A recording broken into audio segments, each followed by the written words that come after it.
மறைக்காதே.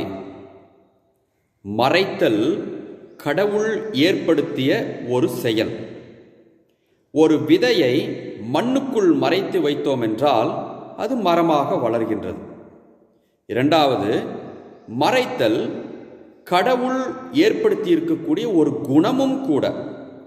மிருகங்களில் பாருங்கள், அணில் ஒரு விதையை மறைத்து வைக்கும், நாய்க்குட்டி எலும்புகளை மறைத்து வைக்கும்.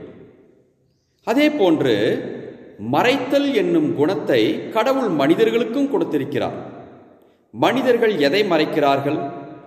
நல்லதையும் மறைக்கிறார்கள், பெரும்பாலும் தீயதையும் மறைக்கிறார்கள்.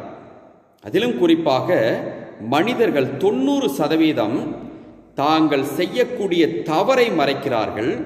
இந்த தவறை ஏன் மறைக்கிறார்கள்? அது மற்றவர்களுக்கு தெரிந்துவிடக்கூடாது என்பதற்காக மறைக்கிறார்கள். அதிலும் சிறப்பாக, குறிப்பாக தனக்கு நெருங்கியவர்களுக்கு தெரிந்துவிட்டால் அவர்கள் என்னை தவறாக நினைத்துக் கொள்வார்கள் என்று மனசாட்சி உறுத்துவதால் தாங்கள் செய்யும் தவறுகளை மறைக்கிறார்கள். தொடக்க நூல் புத்தகம் 3வது அதிகாரத்தில் 8வது வசனத்தில் பாருங்கள், ஆதாமும் ஏவாளும் தவறு செய்த பிற்பாடு அவர்கள் என்ன செய்கிறார்கள்?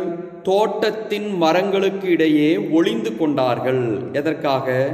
கடவுளுக்கு இது தெரிந்துவிடக்கூடாது என்பதற்காக. ஆனால் விவிலியம் நமக்கு என்ன சொல்கிறது தெரியுமா? திருப்பாடல் 139 வசனம் 8, நான் வானத்திற்கு ஏறி சென்றாலும் நீர் அங்கே இருக்கிறீர், பாதாளத்தில் படுக்கை அறையை அமைத்து கொண்டாலும் நீர் அங்கேயும் இருக்கிறீர். ஆக கடவுளுக்கு எதையுமே மறைக்க முடியாது என்பதை மனிதர்களாகிய நாம் தெரிந்து கொள்ள வேண்டும். இயேசும் இன்று சொல்கிறார், வெளிப்படாதவாறு மூடப்பட்டிருப்பதும் ஒன்றுமில்லை, அறியப்படாதவாறு மறைந்திருப்பதும் ஒன்றுமில்லை. எல்லா விஷயங்களும் கடவுளுக்கு அப்பப்பவே தெரிந்து போய்விடும். அதே போன்று மனிதர்களுக்கும் ஒரு காலத்தில் நீ மறைத்திருப்பது தெரிந்து போய்விடும்.